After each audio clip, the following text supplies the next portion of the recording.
तो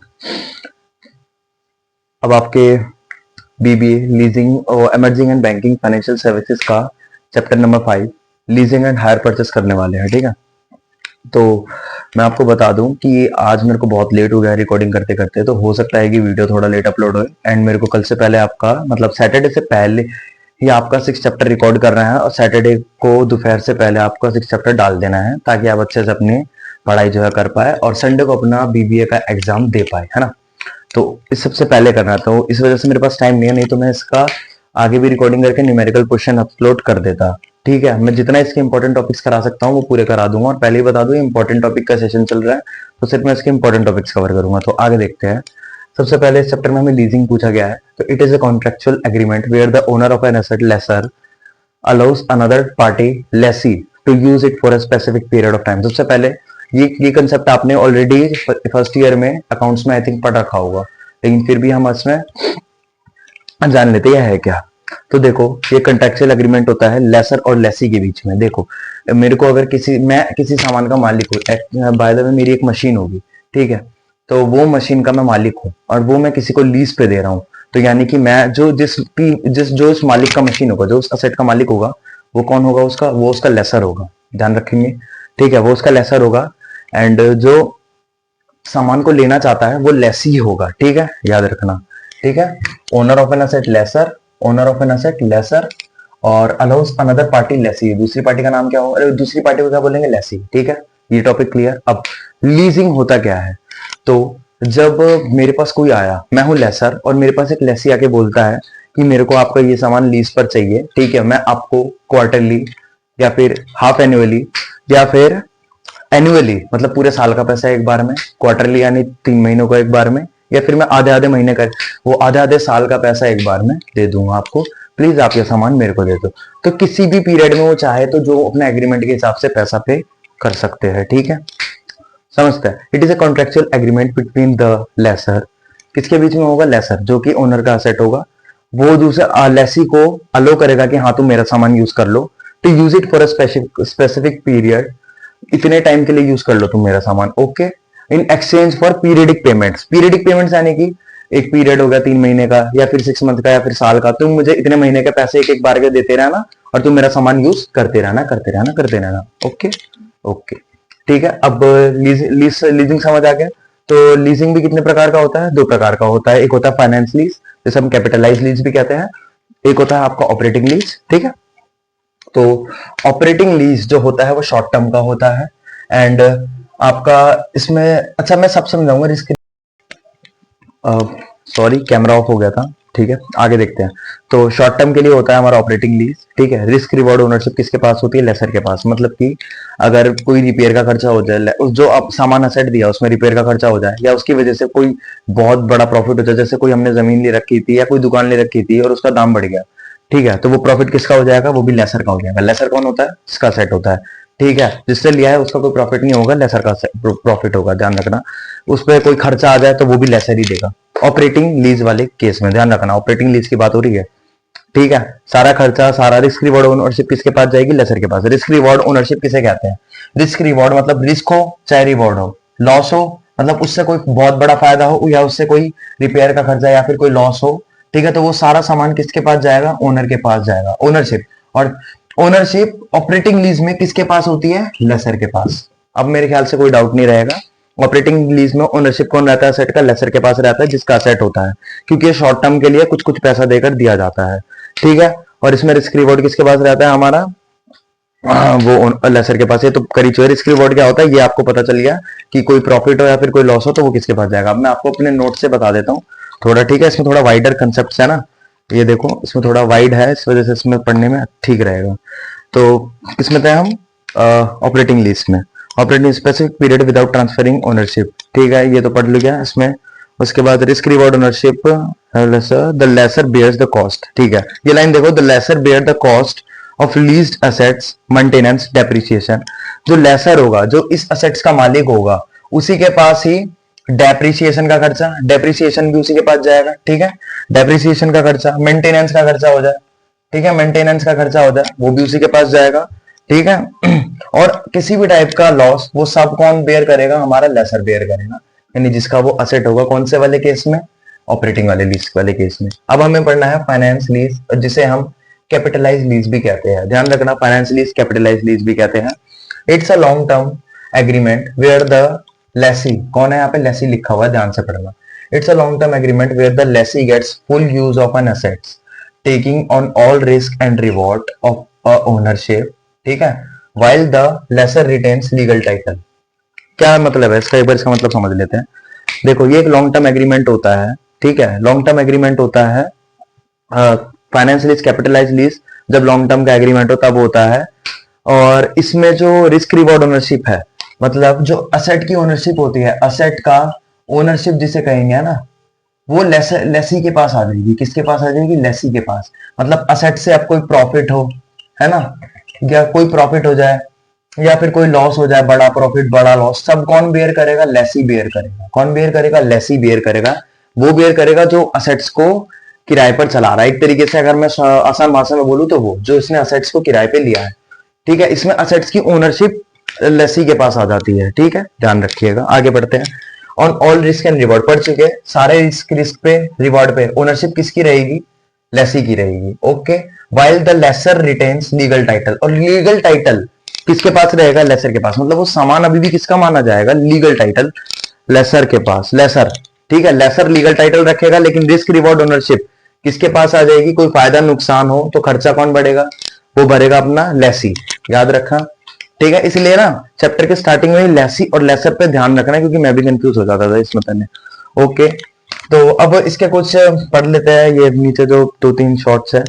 risk reward, 2-3 notes है ना इसके। रिस्क रिवॉर्ड ओनरशिप, ठीक है, हमने पढ़ लिया, ये लेसी के पास आ जाएगा। लॉन्ग टर्म, ये लॉन्ग टर्म के लिए है, जब तक एसेट्स की लाइफ होती है। तो एक तरीके से ना हम इसमें ये मान लेते हैं कि हम असेट्स का ओनर लेसी ही माना जाता है एक तरीके से, क्योंकि ये पूरे जब तक असेट्स की लाइफ है तब तक ये चला रहा है। जब तक असेट्स की लाइफ है तब तक ये इसको यूज कर रहा है ना। तो एक तरीके से इसका मालिक कौन हो गया, लेसी ही हो गया, जिसने एसेट्स को किराए पर लिया है, ठीक है। अब एक बड़ी मशीन है, ठीक है, कोई फैक्ट्री की बड़ी मशीन किसी ने लीज पर ली, अब 10 साल की उसकी लाइफ है और वो 10 साल से चला रहा है, तो यानी कि इसका मालिक एक तरीके से यही हो गया ना भाई, लेसी ही हो गया। जितने टाइम उसका चलना था उतने टाइम उसने चलाया, है ना, उतने टाइम उसने उस मशीन से कमाया, ठीक है। और पूरी पेमेंट ना करके उसे थोड़ा थोड़ा करके देता रहा जब तक था, है ना। अब आगे क्या, फाइनेंस लीज पर करने का एक फायदा हमें मिलता है जिसको हम कहते हैं प्रॉफिट, मिट गया सॉरी, प्रॉफिट बिकॉज, किस वजह से होता है, बिकॉज लिखा मैंने शॉर्ट में, profit because depreciation tax shield. क्या, डेप्रिसिएशन टैक्स शील्ड, हाँ, तो मैं फटाफट बता देता हूँ डेप्रिसिएशन टैक्स शील्ड क्या होता है। देखो, डेप्रिसिएशन टैक्स शील्ड बेसिकली हमारे टैक्स को बचाता है, मतलब कि गवर्नमेंट को जो टैक्स पे करना होता है उसके वैल्यू कम कर देता है। इट मीन्स वो हमारा एक तरीके से फायदा करता है, ठीक है। तो मान के चलो असेट का प्राइस था 1 लाख जो उस लीज पे लिया है, और उस असेट्स पे, है ना, उस असेट्स पे डेप्रिसिएशन टैक्स शील्ड दी 30,000 की। देखिए क्या समझते हैं इस बात का, तो गवर्नमेंट टैक्स है 10%। मान के चलो कि हमारा एनुअल प्रॉफिट हुआ है 50,000 का, 50,000 का हमारा पूरा प्रॉफिट हुआ है, ठीक है। 50,000 में अब 10% हमारा गवर्नमेंट को टैक्स देना है, ठीक है। ये हमारा अर्निंग बिफोर टैक्स है, अर्निंग बिफोर टैक्स, अभी टैक्स पे नहीं किया तो 50,000 है। टैक्स पे करने के बाद देखते हैं 50,000 का अगर हम टैक्स पे करेंगे 10%, तो हमारा कितना जाएगा, 5,000 रुपीज क्या जाएगा, गवर्नमेंट को टैक्स जाएगा, है ना, गवर्नमेंट टैक्स पेड। हमने 5,000 रुपीज गवर्नमेंट को टैक्स पे किया, तो 50,000 में से 5,000 माइनस कर देंगे, तो अब हमारे पास क्या बचा, 45,000 बचा। ये हमारा प्रॉफिट टैक्स के बाद है। टैक्स के बाद जो हमारा प्रॉफिट बचा वो बचा 45,000 का। लेकिन वहीं पे अगर हम दूसरा केस देखें, हाँ, कि अब हम अगर हमारे पास एक एसेट होता जिसकी हमें डेप्रिसिएशन टैक्स शील्ड लग जाती, डेप्रिसिएशन टैक्स शील्ड लग जाती, तो क्या करते, मान के चलो कि असेट की वैल्यू 1 लाख, हाँ ये तो आपको पता है 1 लाख है, और उस पर डेप्रिसिएशन टैक्स शील्ड 30,000 है। हमारा प्रॉफिट हुआ है 50,000 का, ठीक है, 50,000 का प्रॉफिट हुआ है, और डेप्रिसिएशन टैक्स शील्ड कितने की लगेगी, 30,000 की लगेगी। अब इस 30,000 को इसमें से पहले माइनस करेंगे, तो 30,000 50,000 में से गया तो कितना बचेगा, 20,000 बचेगा। अब जो टैक्स देना होगा वो इस 20,000 पे देना होगा। 20,000 का कितना परसेंट, 20,000 का कितना परसेंट, 20,000 का गवर्नमेंट टैक्स कितना, 10% का, तो 10% देंगे, ठीक है। तो अब हमारा टैक्स कितना आ जाएगा, 20,000 का 10% 2,000, ठीक है। तो अब पहले हमारा जो टैक्स था वो गया था 5,000, लेकिन अब हमारा टैक्स जो जा रहा है वो जा रहा है 2,000, ठीक है। तो इट मीन्स इसने हमारे टैक्स को कम कर दिया है ना, सीधा 3000 कम किया है। देखो तो ये फायदा होता है डेप्रिसिएशन टैक्स शील्ड का, जिसकी वजह से हमारा टैक्स बचता है। अगर नहीं समझ आए तो एक बार कमेंट कर देना, मैं इस पे स्पेसिफिक शॉर्ट अपलोड कर दूंगा, नहीं तो कमेंट में आपको दोबारा वहीं पे समझा दूंगा, बता देना। ठीक है, आगे आगे बढ़ते हैं। मीन्स आगे क्या बढ़ना, मैं हमारा नेक्स्ट टॉपिक जो है वो है हमारा ये, आपको दिख रहा होगा ये फाइनेंशियल लीज। एक सेकंड, आपको दिख नहीं रहा ऐसे है ना, ये देखो अब दिख रहा होगा। तो ये फाइनेंशियल लीज और ऑपरेटिंग लीज पर हमारा डिफरेंस है। तो अगर आप इसका स्क्रीनशॉट ले सकते हो, अगर आपको समझ आता तो ठीक, नहीं तो मैं समझा देता हूँ, है ना, समझा देता हूँ।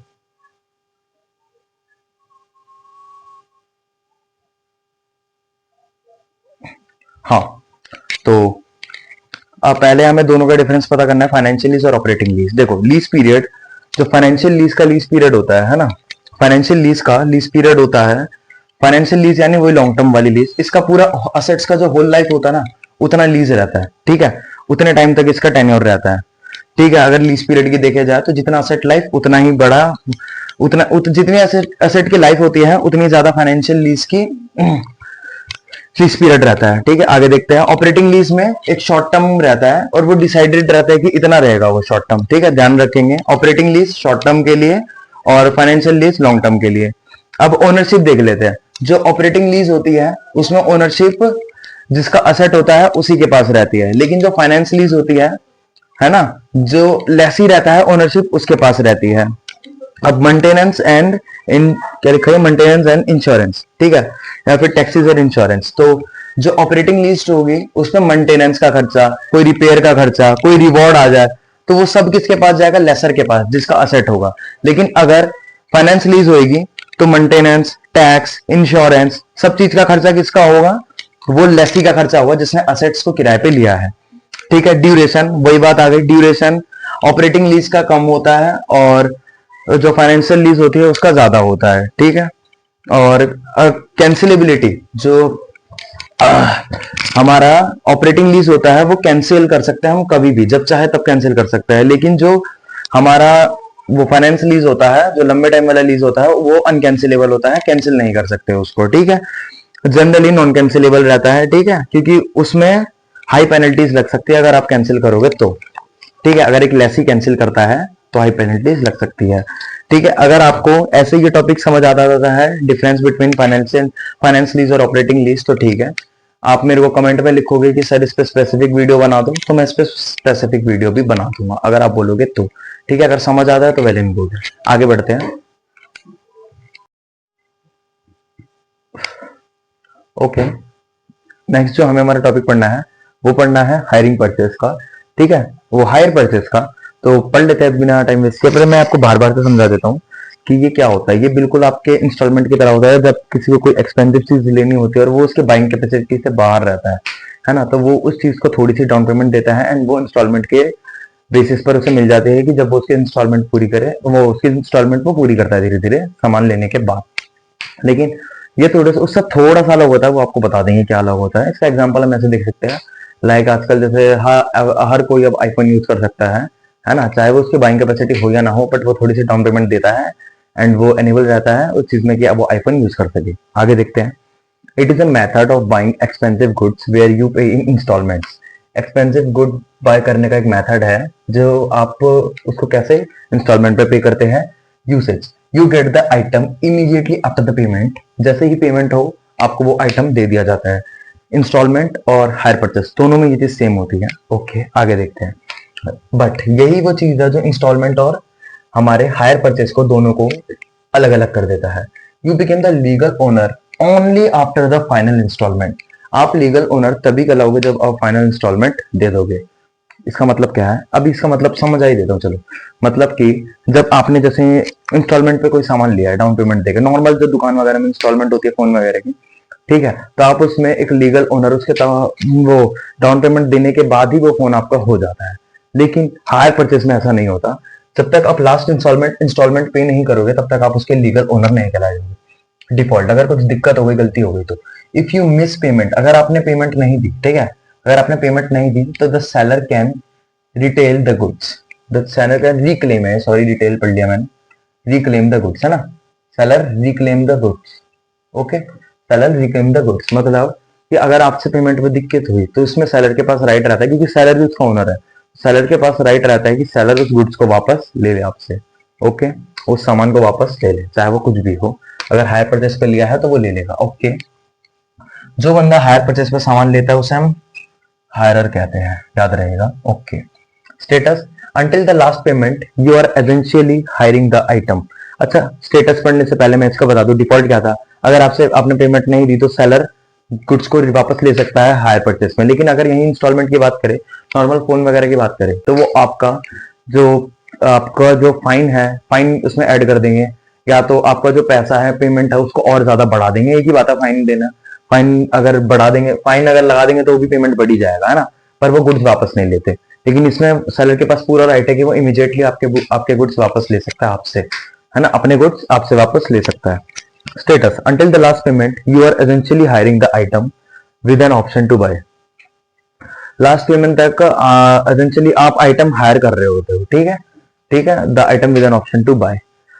ठीक है, आपके पास मतलब लास्ट पेमेंट तक, मतलब एक तरीके से इसमें वही लिखा हुआ है कि आप लास्ट पेमेंट तक आप वो चीज को ओन नहीं कर रहे, आप हायर ही कर रहे हो। ठीक है, अभी तक आपने ओन नहीं किया, आप लास्ट पेमेंट के बाद ही उसके ओनर कहलाए जाओगे। ओके, आपके पास ऑप्शन रहता है बाय करने का बाकी। ठीक है, अब हमें नेक्स्ट टॉपिक पढ़ना है। देखो, मैंने हायर परचेस और इंस्टॉलमेंट का जो डिफरेंस है वो आपको साथ साथ बताते ही गया हूँ। ठीक है, और बाकी जो ओनरशिप रहती है वो उसमें डाउन पेमेंट देने के बाद ही हो जाती है। ठीक है, कोई डिफॉल्ट होता है तो इसमें मिस पेमेंट हो जाती है, लेकिन उसमें जो है इंस्टॉलमेंट में जो वो आपके पैसे को हाई कर देता है, पेनल्टी लगा देता है, पेनल्टी चार्ज कर लेता है, फाइन लगा देता है ये। ठीक है, अब हमें लीज और हायर परचेस में दोनों में डिफरेंस, जो कि हमारा लास्ट इंपॉर्टेंट टॉपिक है, एंड मेरे को नहीं लग पा रहा कि इसका न्यूमेरिकल क्वेश्चन कर पाएंगे, बट नहीं भी कर पाएंगे तो भी मैं अभी तक आपको फर्स्ट टू लेके इतने चैप्टर तक इतना करा चुका हूँ ना, फर्स्ट टू आज फिफ्थ है, कल सिक्स्थ हो जाएगा, इतना करा चुका हूं कि आपके बहुत अच्छे मार्क्स आ जाएंगे, देख लेना आप। ठीक है, बस अगर आपने जैसे जैसे मैंने कहा है कि आपने बुक से उसकी रीडिंग लगाई हो, ठीक है, बुक्स में अंडरलाइन करके थोड़ा बहुत पढ़ा हो, है ना, तो आपके मार्क्स अच्छे आने से कोई नहीं रोक सकता। आगे बढ़ते हैं। देखिए पीछे घुस रहा है। तो अभी में क्या पढ़ना है, आगे का टॉपिक है हमारा हायर परचेज और लीजिंग में डिफरेंस। ठीक है, तो सबसे पहले बेसिस देखते हैं इसके ओनरशिप की बेसिस पे हायर परचेस और लीजिंग। तो ओनरशिप की बेसिस पे हमारा जो हायर परचेस में ट्रांसफर होता है, ट्रांसफर आफ्टर फाइनल इंस्टॉलमेंट। देखो, मैंने तुम्हें बता चुका हूँ हायर परचेस के अंदर जो आपकी ओनरशिप होती है वो लास्ट इंस्टॉलमेंट के बाद आपको दी जाती है, और वहीं पे अगर हम लीजिंग की बात करें, डिपेंड ऑन लेसर, मतलब जो उस असेट का ओनर होगा उस पर डिपेंड करेगा कि आप जो ओनरशिप है वो उसको ट्रांसफर करता है नहीं करता। और पहली बार लेसर पे भी, उसमें भी आपके पास देखो, अगर आपके पास ऑपरेटिंग लीज चल रही है तो उसमें तो ओनर की ट्रांसफरशिप हो ही नहीं सकती, है ना। और लेकिन अगर आपके पास फाइनेंस लीज या फिर कैपिटलाइज लीज जिसे कहा जाता है वो चल रहा हो, तो हाँ जी, उसमें बिल्कुल हो सकता है हमारा और ट्रांसफरशिप ऑफ ओनरशिप। ठीक है, आगे देखते हैं टैक्स बेनिफिट। तो टैक्स बेनिफिट हमें किसमें मिलता है, हायर परचेस के अंदर। Only the interest portion instalment is tax deductible. देखो, कहने का मतलब है जो जितना उसका इंटरेस्ट पोर्शन होगा, पहले जो डाउन पेमेंट दी जाएगी वो नहीं, जो इंटरेस्ट पोर्शन होगा ना वो टैक्स डिडक्टेबल होगा। और इसमें देखते हैं entire lease rental and tax deductible, जिसको मैं पहले ही क्लियर कर चुका हूं आप लोगों को कि जो पूरी लीज होती है आपकी वो हमारी डेप्रिसिएशन टैक्स वाली होती है, तो जिसकी वजह से आपको टैक्स डिडक्ट हो जाता है। और कैसे होता है ये न्यूमेरिकल भी एक तरीके से हम कर चुके हैं। आगे मेंटेनेंस देखते हैं, तो इसमें सारा मेंटेनेंस किसको देना पड़ेगा, जो इंसान हायर परचेस में सारा मेंटेनेंस उसको देना पड़ेगा जो आपका इंस्टॉलमेंट पे सामान खरीदता है ना, जो बायर होता है, जो हायरर होता है। हायरर किसको कहते हैं, जो कि इंस्टॉलमेंट में सामान ले रहा है। लेकिन लीजिंग में थोड़ा डिफरेंट है। अगर फाइनेंशियल लीज चल रहा है जिसे हम कैपिटलाइज लीज कहते हैं, वो आपका लेसी जो लेसी रहता है वो बेयर करता है। लेकिन ऑपरेटिंग लीज में आपका लेसर बेयर करता है। लेसर यानी कि ऑपरेटिंग लीज में वो बेयर करेगा जो असेट का रियल ओनर रहेगा, और फाइनेंशियल लीज में वो बेयर करेगा जो लेसी का, वो जो लेसी रहेगा, यानी कि जो असेट बेयर, मतलब जो उसने लीज पे लिया होगा, है ना। अब डाउन पेमेंट देखो, हायर परचेस में down payment is usually asked by the hirer. ठीक है, तो डाउन पेमेंट हमें हायर परचेस में देना पड़ेगा। ठीक है, तो वही लिखा है। एंड डाउन पेमेंट, उसके बाद अगर लीजिंग में देखा जाए तो at the time of deal down payment is not required.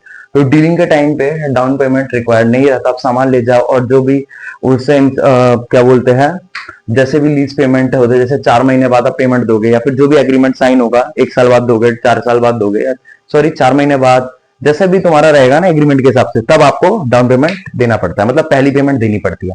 ठीक है। स्क्रैप वैल्यू हायरर के पास जाएगी। हायरर कौन है?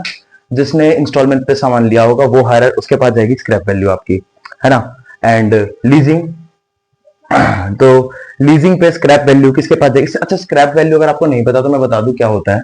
स्क्रैप वैल्यू यानी कि ऐसे मान लो कोई बड़ी मशीनरी है एंड उसका टाइम खत्म हो चुका है या फिर वो मशीन किसी वजह से बर्बाद हो चुकी है ना, तो वो जो स्क्रैप वैल्यू है वो उसको बेचने के बाद, है ना, वो मशीन खत्म हो जाती है, अब उसको कबाड़ में फेंकने के बाद जो वैल्यू निकल के आती है, जो पैसा निकल के आता है, उसे हम स्क्रैप वैल्यू कहा जाता है।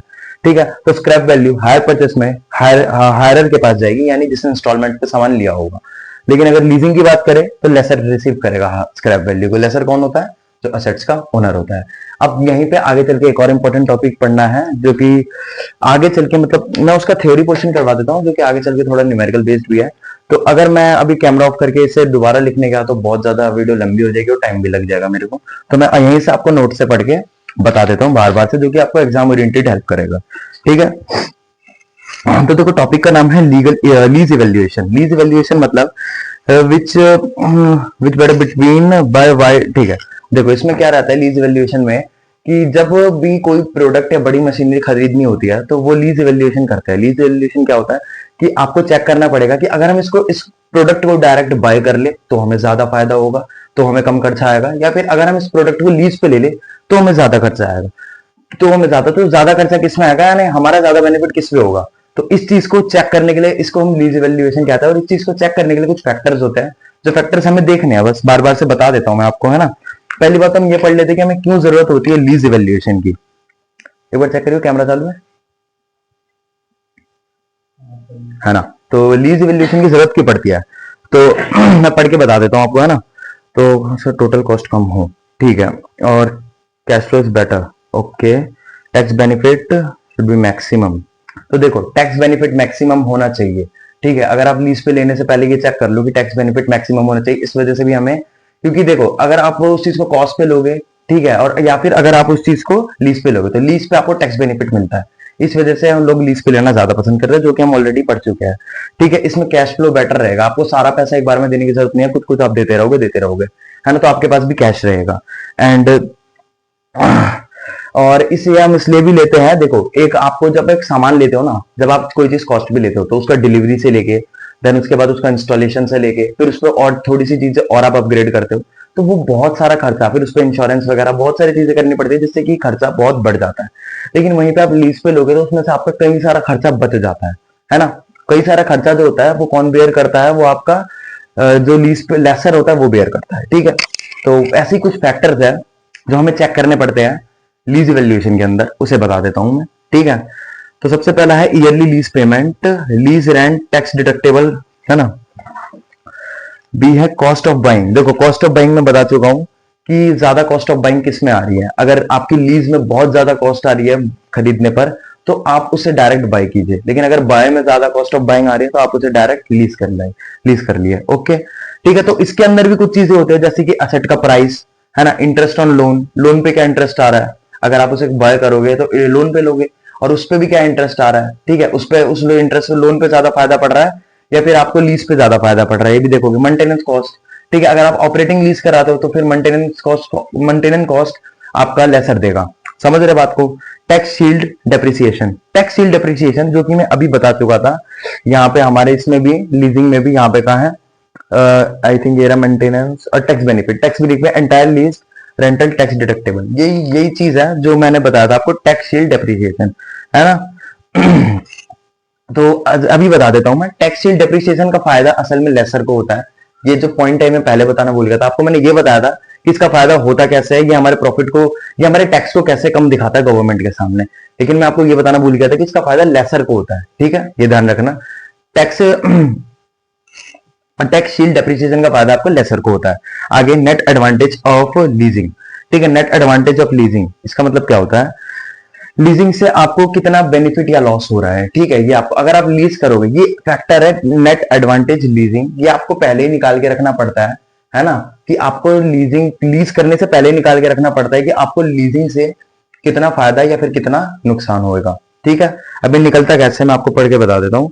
ठीक है, present value cost of buying, आपको present value cost of buying में से माइनस करना है present value cost of lease की, है ना। यहाँ पे जगह है नहीं, फिर भी मैं यहाँ पे लिख देता हूँ present value cost of buying. ठीक है, बाइंग है, खरीदने की कॉस्ट है, अगर आप उस सामान को डायरेक्ट खरीदते हो उसमें से जो लीजिंग का कॉस्ट होगा ना, लीजिंग का present value cost of leasing, इसको माइनस करना है ना। ठीक है, तो अगर आपकी इसकी वैल्यू, है ना, अगर आपकी इसकी वैल्यू ज्यादा आती है तो इसका मतलब कि लीजिंग बेटर है। ठीक है, अगर आपकी इसकी वैल्यू माइनस में आ जाती है इसका मतलब कि कॉस्ट वाला ज्यादा बेटर है ना। मतलब कॉस्ट यानी डायरेक्ट परचेस ज्यादा बेटर रहेगा, और अगर जीरो आती है तो इट मींस दोनों इक्वल साइड है ना। जरूर चेक करियो, कैमरा बंद है, फ्लैश लाइट ऑफ हो गया ना, एकदम समझ लगा कैमरा बंद हो गया। हाँ ठीक है, तो यही थे कुछ इसके इंपॉर्टेंट टॉपिक्स जो मैं करवा पाया। एंड न्यूमेरिकल्स की टेंशन मत लो, हो सकता है कि न्यूमेरिकल्स एंड जो थ्योरी पोर्शन है वो ऑप्शंस में आए, क्योंकि ज्यादातर अकाउंट्स के एग्जाम में भी कई ऐसे क्वेश्चंस ऑप्शंस में आते हैं। तो आप टेंशन मत लो, मैंने जितना करा है इतना भी करके जाओगे और बुक से थोड़ी सी रीडिंग करके जाओगे तो गारंटीड आपके अच्छे मार्क्स आएंगे। Okay, thanks for watching.